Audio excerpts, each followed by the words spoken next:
Hello friends, it's Kathy Clement with Kathy by Design, and we are standing outside the door to my art studio, and I'd like to invite you in to take a look.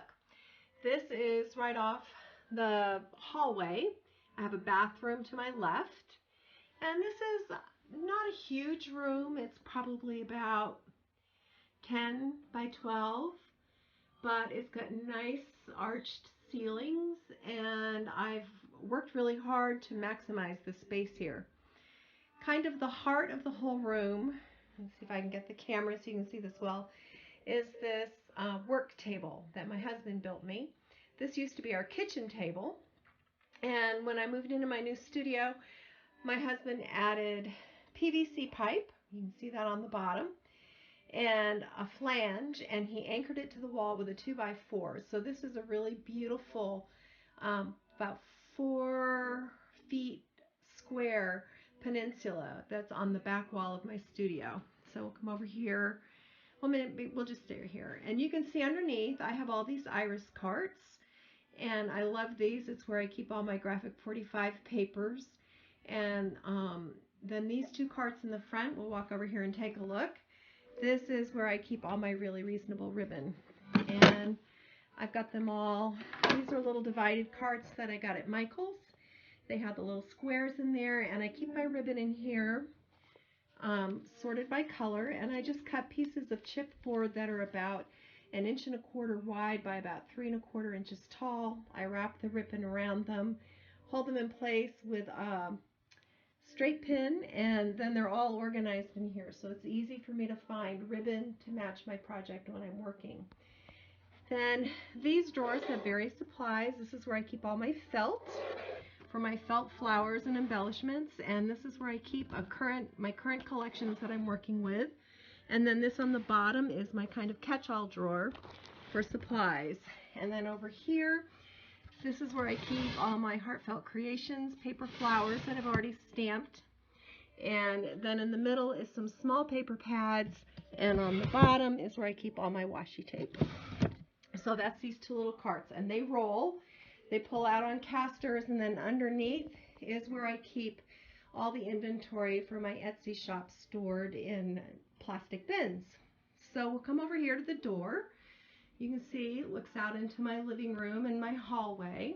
And behind this door, because it's kind of a small room and I have a lot of stuff, I have to use every inch of storage. So I love these back of the door shoe holders, clear plastic, and this is where I keep all my dies.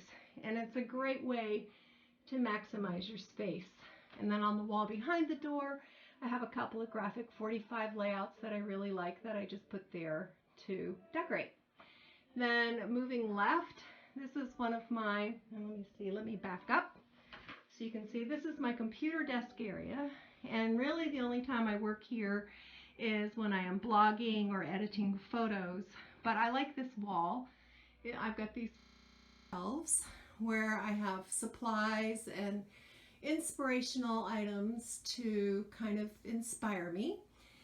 My printer stand is actually an iris cart. My husband just built a little surround for it, and I have my 12 by 12 cardstock in there, and again graphic 45 papers, and then the printer, and then my desk.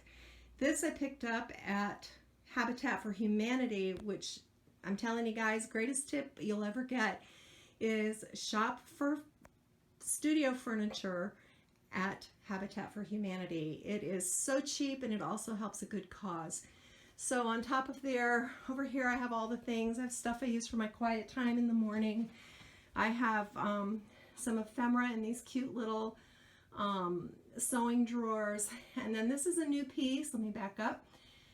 In the center, I just picked this up. Let me get straight. It looks like I'm crooked. This is a message center that I picked up at a thrift store for $12, and it was hideous, but I painted it with chalk paint. That's also another really good tip. Chalk paint covers anything. You don't even have to sand it. And on the bottom, it's got a metallic board, and on the top is cork, and I'll probably do seasonal, just inspirational little layouts and things. On either side, I have these wire baskets. These were made to hold wine corks, but I covered them with Graphic 45 DIY paper. And I have on the one on the right is my policy envelopes, and the one on the left is my staples and a few more policy envelopes. And then this jar was my great aunt's donut jar, and I've used it for flowers. So look beyond the scrap room door for things to use, because you can transform them and have a really cool vintage piece. My room is really eclectic. I have put it together over time. Over here on this wall is a picture of me with my kids when they were little, another one of those little baskets. My movers and shakers, this was just a cheap locker magnetic thing that I put all my movers and shakers on. My Sizzix die cutting machine, all of my creativity kits from Polly's Paper Studio, one of my favorite places to shop. And then this set of drawers, I get these on clearance. This was from Michael's, and I'll just show you inside. This is how I store all my embellishments. If you know anything about me, I love to embellish. So I have saved all these little, you know how sometimes you buy embellishments and they come in these nifty little wooden trays? I've saved all of those. And then I also have, if you go to the Dollar Tree, you can get these great little plastic bins. You get 10 of them for $1. And I have things all sorted in here so that I can find them quickly. There actually is a theme, and it does make sense, but I won't take the time to explain that to you. But so then this is the first of my 2 closets, and they're kind of dark inside, but I'll let you take a look. This is where I keep all my authentic paper, which I absolutely adore. So it's at really accessible. And then below that, I like these card keeper bins. I like to use those for my stamps and dies and things like that. That's for Tammy Tutterow. And then I have more of these little iris boxes in here that have seasonal papers. On the bottom is items waiting to be altered. They're in the waiting room. And up at the top I have things that I use but I don't use all the time. So that's the first closet. And then let me back up again. This window, and you're going to get quite a glare, but it's a nice big window, and that's my sewing station. And we'll just pull out one of these inserts from the Iris card so you can see how I store my Graphic 45 papers. These are all done in alphabetical order, and I love these 12 by 12 inserts because I can keep a collection together in here. And then I haven't opened that Halloween in Wonderland yet, but this one I have, and I buy these Darris 12 by 12 portfolios. They're like $1.50. I get them at Consumer Crafts, and I love that I can organize all my scraps. And they just have this little tie closure, and I'll show you how that works. And then they come out.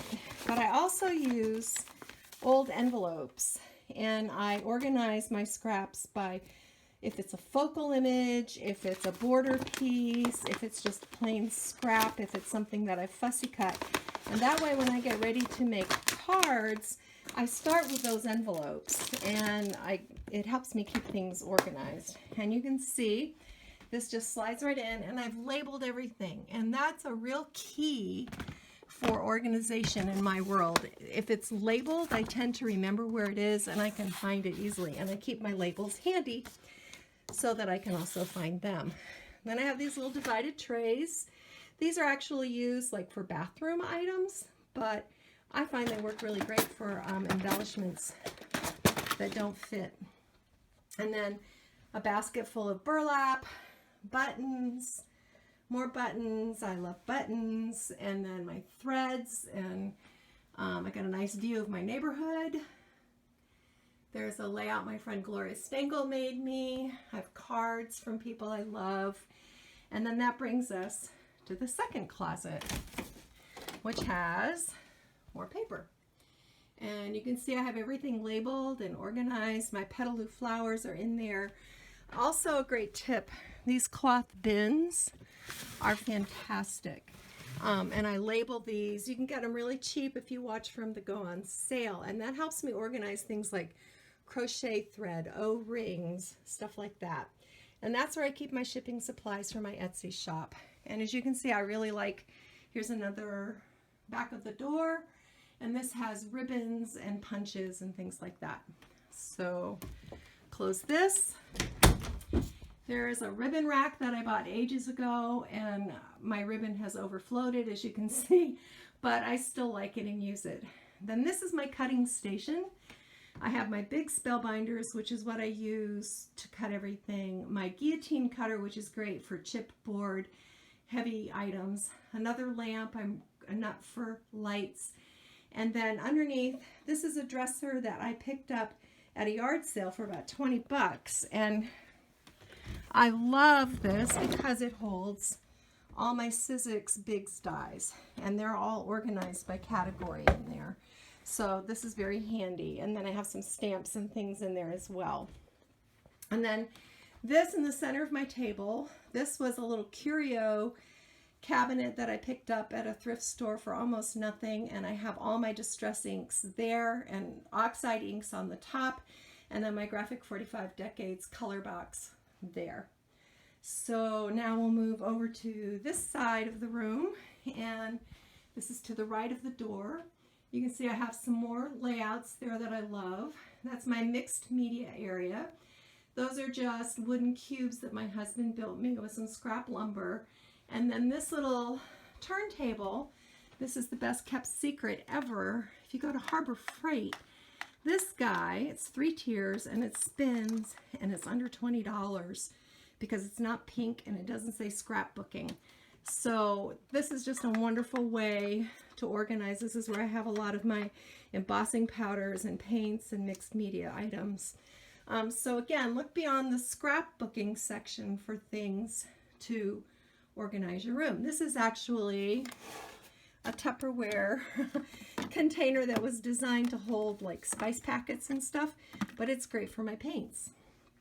And then on the side of this great big file cabinet, I have just recently covered this bulletin board, and I will use this. Sometimes I get special orders or I have family events coming up, so that will help me keep track of those. And then inside, this is where I keep my colored cardstock, and I have them all in hanging file folders, and they're all arranged by color.